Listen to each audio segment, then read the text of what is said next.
I use Notion for everything, from planning out my life to planning out what designs I want to do later on. Notion literally has me in a chokehold. And so I thought it would be a good idea to make this video because a couple people have requested it, and I've honestly wanted to make this video for a long time now. I thought it would be a good idea to show you how I use Notion to learn just about anything that I want to personally learn. In doing this, I don't spend any money on anything other than supplies like pen and paper, but if you want to save even more money, you can easily find free apps on your phone or on your computer in which you can take notes and things like that.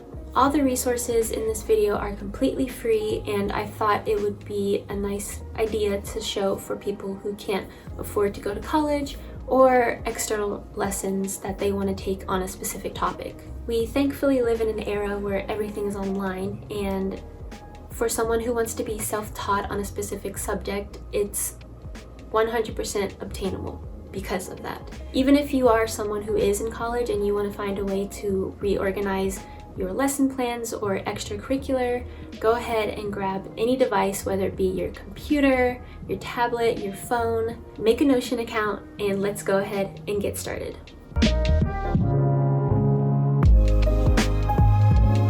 So before we begin, I want to say that the first step is to figure out what you want to study. Make sure it's something that you genuinely have a passion for or you have a high desire to learn. I don't suggest you learn something that you kind of don't know if you want to do or not, because when you put all this time and effort into creating this little plan for you and then you just don't do it, it's essentially just wasting your time and it kind of demotivates you from learning. So I would just advise against it unless it's like something that you have to study for like school or something. For this video, I'm going to show you how I create my French lesson plan.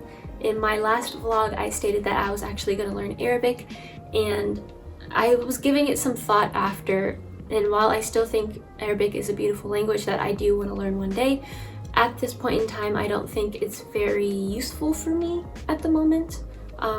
When comparing it with French, in which my mom's side of the family is Haitian, and they speak Creole and French, and I think I would have more use for French in my life than Arabic at the moment. I'm also going to be studying Japanese. I've been studying Japanese for on and off for years now, and I'm really dead set on just sitting down with Japanese and French and just learning the heck out of those languages, so I don't have to start and stop and start and stop again. I can just know it.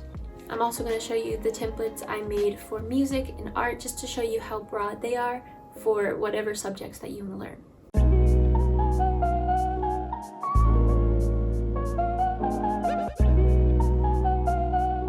Okay, so really quickly, I'm going to show you what the language pages looks like, and then we can go through how to find the resources and how to actually create the lesson plans. So I'm going to show you quickly what my Japanese lesson page looks like. Like I said before, I made the vocab, lesson, language diary pages, and then for Japanese specifically, I made the kanji page. And so the first thing, which is the most important in my opinion, to show is the lesson plans. So I'm going to go ahead and go into there. And so what I did was in each category, I made like a little description that says what this page is all about and how to use it and everything. And the first part that I created was the resource page, which I'm going to get into more in depth later on in the video, but I'm just going to briefly show you. So this is my little resource page on how to study Japanese. I have all of my resources in a Google document here, which I'm going to talk about later on again, but I just want to briefly show this since I didn't record it earlier. And so I have all my resources here, and then I have all of my lessons in each page that I created. And so when I go to the vocab page, I don't have anything in here, but everything has been categorized. So for Japanese specifically, there's u verbs, do verbs, irregular, na adjectives, e adjectives, nouns, pronouns, adverbs, etc. And I also created different categories for the vocab. So say the word is cat, I would type in the English word here, cat. I would choose the type, in cat is a noun, so I'd click noun, and then I put neko, but in hiragana here, neko in katakana here, and then neko in kanji right here. So I know this is how cat is in hiragana, katakana, and kanji. So in the language diary, this is where you will write about your day or about different things you want to, but it has to be in that specific language. So it's basically helping you form sentences and describe different things as you would in your native language. And then this was specifically just for my Japanese, but I have a little kanji page where I write down the kanji that I learned, the meaning, the onyomi and the kunyomi, and then what level it is. Now for the French category, it's slightly different. I only have the vocab lesson plan and the language diary, as there's no kanji in French. For the lesson plan, it's the same exact way. I have my first page for resources. The resources page looks a little bit different here because I actually linked it in Notion and not outside using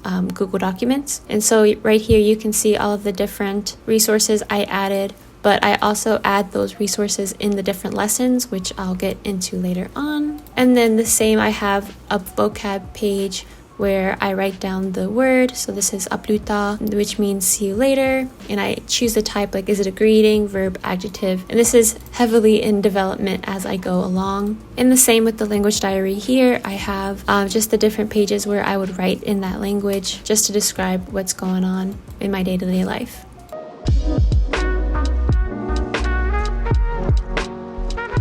Okay, so this is probably the hardest part of this entire process, because when we're looking for free resources, some may come easier for some topics. Like Japanese was incredibly easy to find a whole bunch of free resources, but Arabic, for example, was a lot more complicated to find. So depending on what subject you're trying to learn, some resources will be easier to find than others, but if you just take your time and go through everything one step at a time, you can find everything that you need online. So this is my actual lesson plan again. I made a little separate tab for my French resources. So if you just go under the name and then type in the title resources, it creates its own separate page, so then you can add all of your resources underneath.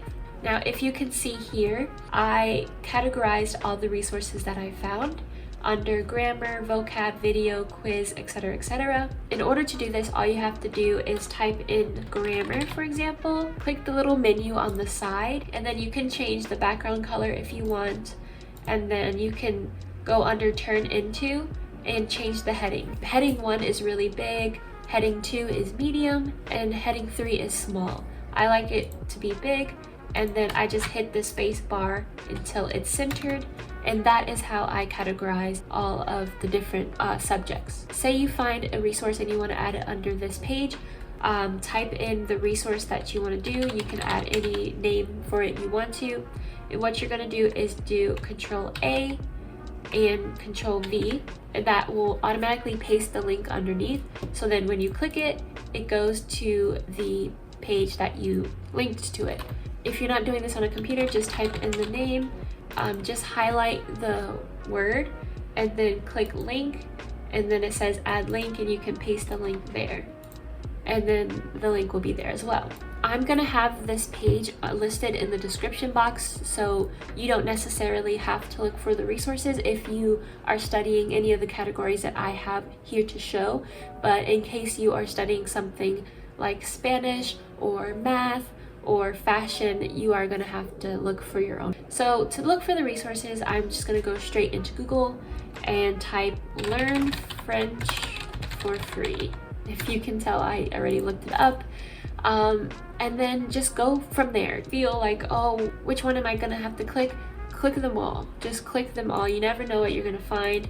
So what I'm gonna do is just everything that I found here, I am just going to open in a new tab, every single one, just to look at them. And then I'm gonna go through all of those tabs that I found and figure out which ones I can actually use without paying for, and seeing how much it will actually help me. And so just take your time to really look through and read. So this says Intro to French. I've never been on this page, so I don't know how it's gonna be. Get to know the basics. So it says join for free, but I'm not sure if it's actually free. Yeah, so you see right here, it says for a limited time, join, take lessons live for free, and get immediate access to this content. So I'm guessing this is a you get a free trial and then you pay for it. So that's not what I'm looking for. So I'm gonna go ahead and exit that out. Next, I'm gonna look at Babbel. I'm guessing you have to pay for this as well. Let me see, is Babbel free? I'm not gonna do Babbel either. Yeah, you're just gonna go through each of the categories until you find something that has online French lessons for free. So here I actually found something that has some use to me.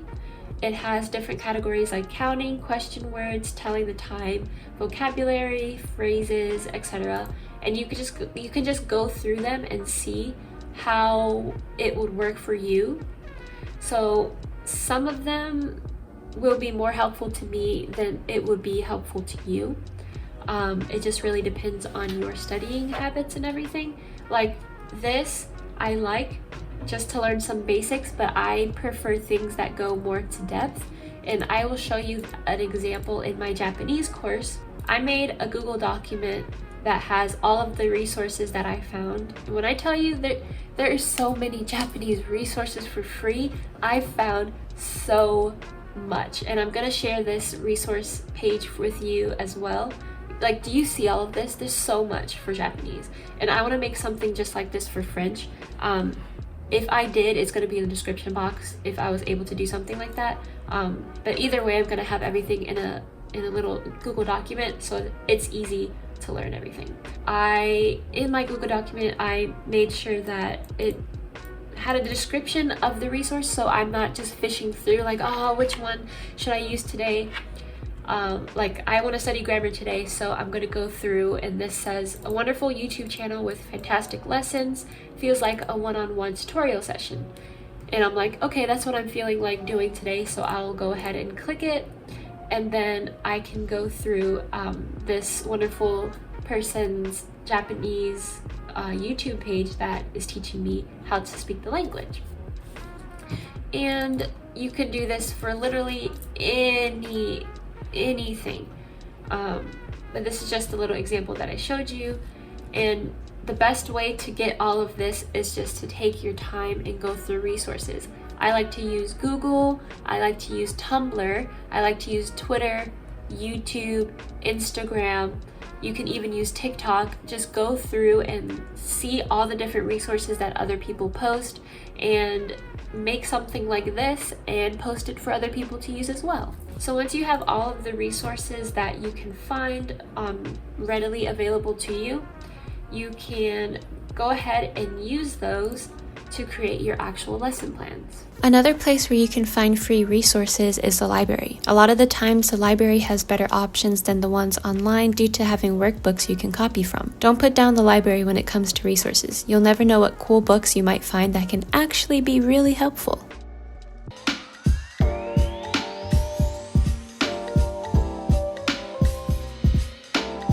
Okay, so now the next part is actually creating the lesson plan and breaking all the lessons into different subjects and topics so that you have a set lesson plan for every day that you want to study. And you can even space it out with time. So like, say you want to spend only an hour on this lesson, then you can go ahead and do that. So this part of the lesson plan is really up to you. Whatever you want to start with, that's what you can start with. So I'm going to have this in the description box. You don't necessarily have to go through it this way. This is just how I'm going to go through it personally. But if you do want to go through it this way, you certainly can. I'm going to have it available. For my lesson 1, I decided to make it the basics, just vocab and grammar. So I linked 3 different pages that I'm going to open up briefly. The first one I decided to start with was the definite articles, learning le, la, and le. And I am going to use this page to study. So I can go ahead and get my notebook or my iPad, whatever I'm using to study, and I just copy this down while taking the time to really take all the information in, and then write it in a way that is very stimulating to me, because I need a lot of color and different types of fonts to really get the information to stick in my head personally. So I will write all this down in a way that I can remember it, and that's just how I study it. And then the next part of the lesson plan is my question words, and so I write these down in my notebook as well, just so I can learn the question words. And then right here is the essentials. I actually wrote some of these down in the little vocab page, and that's another thing that you can do as well. So I literally just copied and pasted this right here into the vocab page, so I can go through this later on and study it on my own time. So all of these things I can learn and keep in my head. So yeah, you're just gonna be building up on the lesson plans, and I like to go in with a month at a time. So I have a set day where I, like probably the last day of the month, or the last week of the month, I will make a whole month's worth of lesson plans, so that I can, like every day I can sit down, automatically just click it, get to work. And doing that really helps instead of doing it weekly, because sometimes I'll be busy and I'm like, oh, I can't make the lesson plan today, what am I going to do tomorrow? And it just causes chaos. So I think that making the lesson plan for a month at a time is really helpful. But yeah, as you can see, I just separated it into different categories. I also did like different ways to learn everything. So I have my grammar and vocab lessons. Right here I have movie day, so to really bring the French language into my mind and keep it in my mind, and how the words sound and how many words I can comprehend just from the previous lessons that I've studied, I made a movie day. So I'm gonna have a movie day probably once a week, where I just watch a French movie or a Japanese movie or a Spanish movie, whatever language that you're studying. Link a movie I use. I'm not gonna say it on the video, it's gonna be linked what I use to watch these movies and stuff. Everything's gonna be linked here. For example, this movie day I'm gonna watch Amelie. I'm pretty excited for it. And it's also a fun way of engaging yourself in the language and the culture of the French language and French people. And yeah, that is how I make the lesson plans.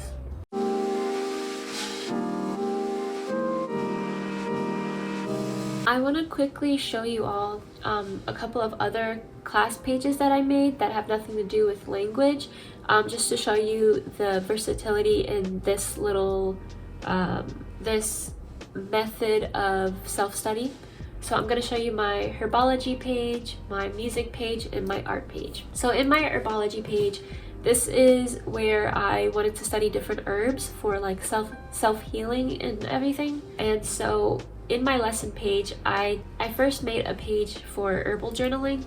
And so I mainly write all of this in a journal that I will show here at some point.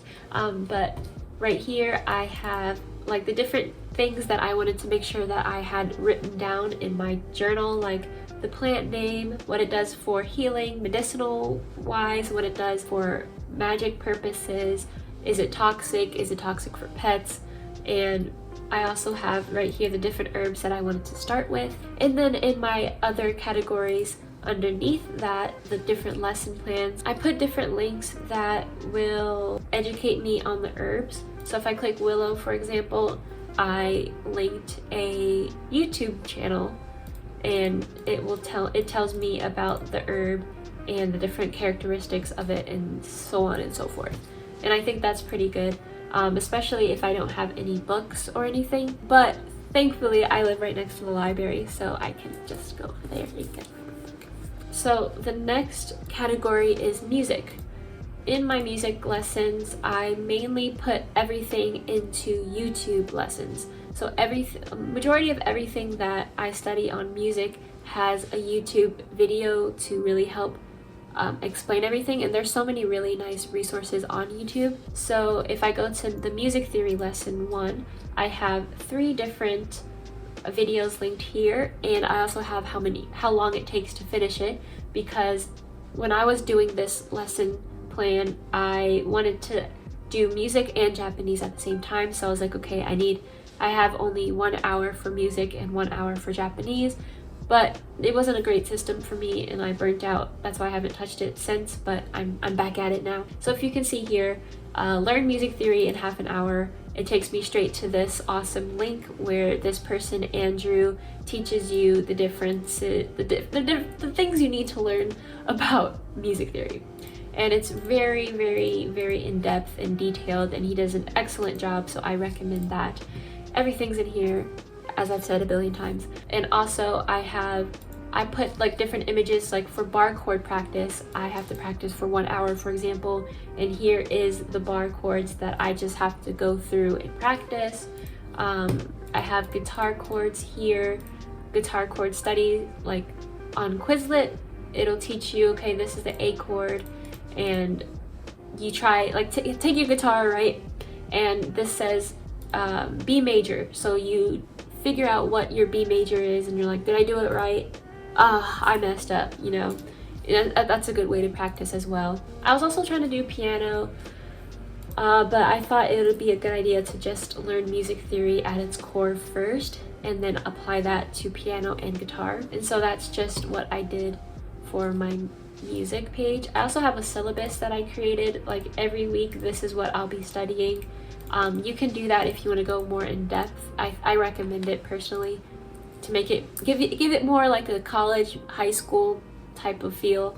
And then in my art category, I actually created a little art challenge that I didn't complete yet. But basically I have all the information on the drawing challenge on what you have to do. But instead of it being a drawing challenge, it can also be just a way of you learning how to draw. And so for every day, I have up to 31 days, but for every day you have different things that you work on.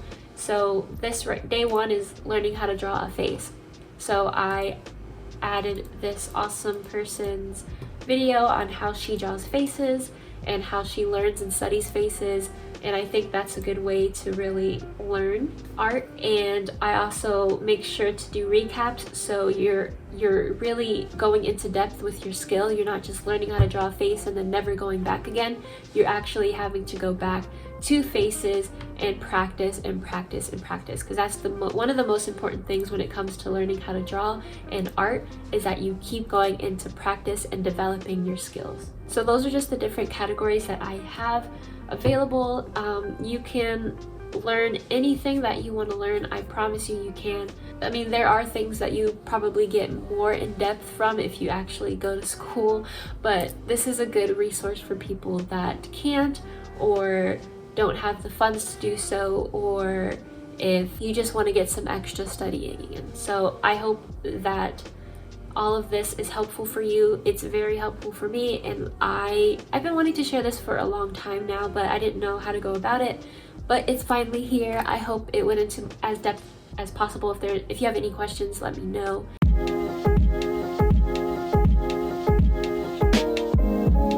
The main tips that I have for you to stay motivated with your studying journey, whether you're studying language, art, music, whatever, is to do it even when you don't feel like it. I feel like motivation at first is there and it's heavy in your mind and you're excited, you're built up, you're ready to learn, but after a couple of weeks, that motivation tends to slow down. For some people like me, it'll even stop the day after creating the lesson plan.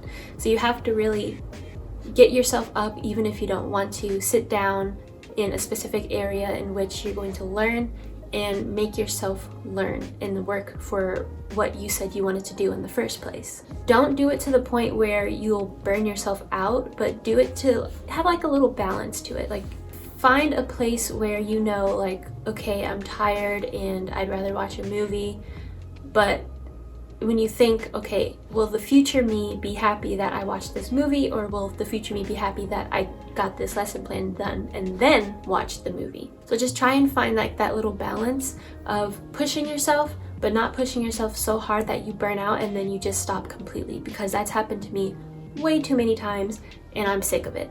When you're creating the lesson plans, you do not want to overload your work. So say, for example, you're creating a monthly plan and you put Okay, I'm gonna learn 50 words every single day for the whole month. I'm gonna do 6 different grammar lessons every day, and then once a week I'm gonna have a quiz for myself, and then at the end of the month I'm gonna do a test. This is what I did for Japanese last year, and I only studied for a month because I burnt myself so bad that I just stopped. So make sure that you space your lessons out to give yourself time with what you've learned, and so that you're not overloading yourself, especially because you have other things going on in your life, not just studying this specific topic. So for example, say you learn 10 vocab words in the span of 3 days. So in that time frame, you're letting your mind really memorize and take in those words, as well as like 1 grammar lesson every other day, so you can continue the learning process. There's literally no rush in the learning process. You don't have to rush, okay? Don't rush. Just chill, breathe, take your time. Chill, breathe, take your time, and just enjoy the process of learning. Another piece of advice is to practice what you learn in your day-to-day life. So if you're studying a language, look around your room and look at something that you use every day. So for example, a crochet hook I use almost every day. I should learn what that means in the specific languages that I'm going to learn, because if it's something that I use every day and it's something that I tend to say, I say crochet hook from time to time, I should learn how to say it in Japanese and in French, you know? So pick out different things in your room or in your house or where you work at your school, and just write down what the word is, go home, translate it, and then keep it in your like vocab book or in your phone notes, and then try and memorize those words and practice them in your day-to-day life. So then the next time you walk in your kitchen and you see a bowl of cereal that you made, you can be, oh, this is a bowl of cereal in French, you know? Another piece of advice I have is to think about the future you that has all the knowledge that you're just getting started with now. If you keep your future you in mind, that will kind of like encourage you to keep going. Like, okay, I don't want to let future me down. I should learn these 10 words today. And so eventually the future you will become the present you, and then you're going to be like, oh, I know those 10 words. Thanks, past me, you know? And you'll be really happy about it. So just keep the future you in mind, but also enjoy the present moment of studying and really learning the language of another culture that you aren't a part of or you are a part of.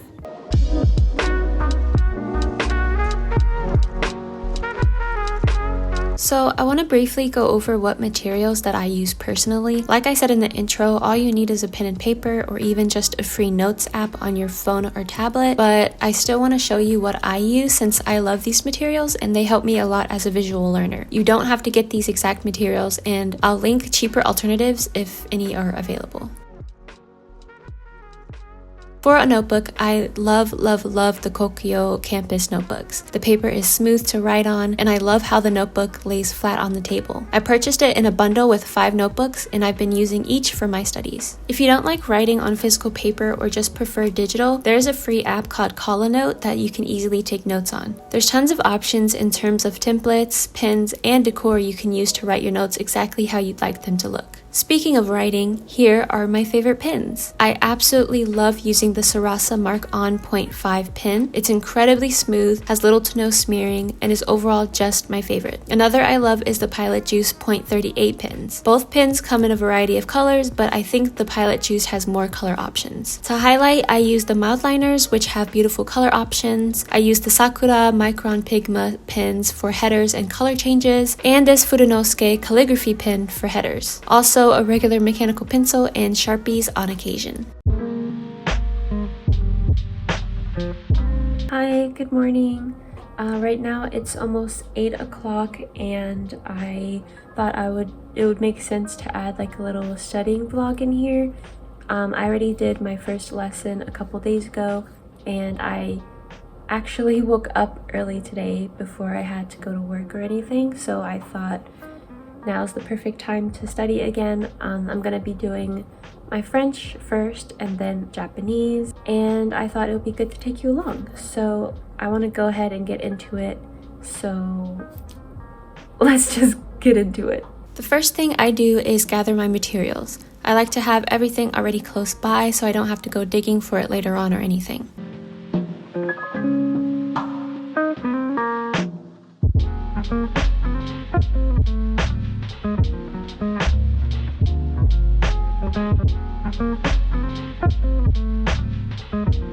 I also love studying with music. I personally can't listen to music with lyrics or with a lot going on, so I made a specific playlist on Spotify that I use to study. I'll also make one on YouTube as well for anyone who would like it. Then I'll pull up the lesson for the day, grab my notebook, and get started.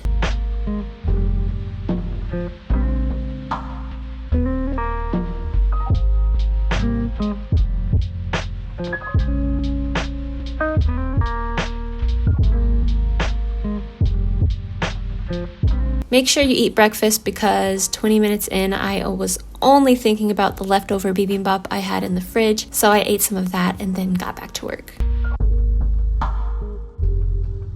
You can easily just copy the information down and count that as learning, but in order to actually retain the information you're wanting to remember, you have to go back, study those notes, read them over and over, and apply the information in practicing, creating sentences with vocab or verb tenses you learned, taking quizzes, etc. That way, it'll stick into your head and not just in your notebook.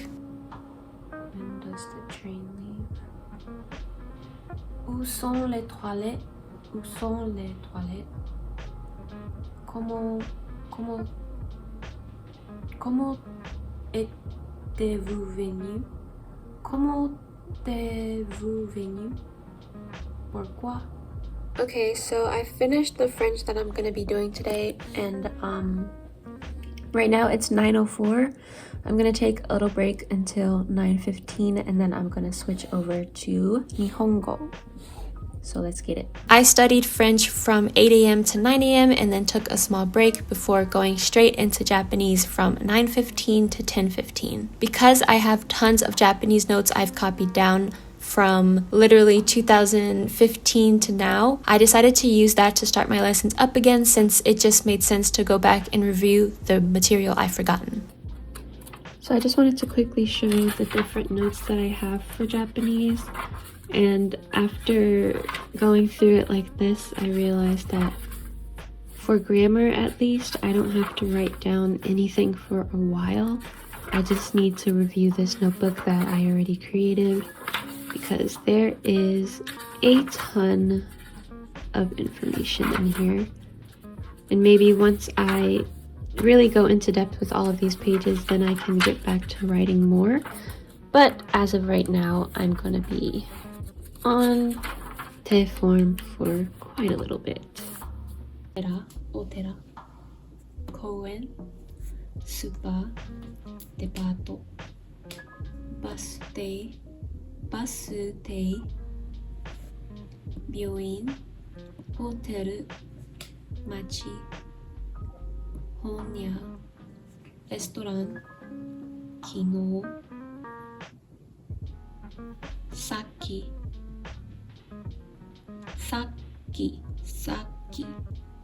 jikan, senshu, toki. I reviewed grammar lessons, kanji, and vocab. I also reviewed te form and decided to take a little refresher quiz, and honestly, the score I got was not bad for not having studied for a year. But one day I'll be like Fabian and get all the te forms in under 19 seconds. Okay, so I just finished some kanji practice, and I think that's where I'm gonna stop today. Right now it's 9:58. I started this up at 9:12. So, and then I finished my French beforehand as well. I'm stopping a little bit early because I'm kind of tired. I woke up at 6, and then I went to sleep at like 1, so I'm kind of tired.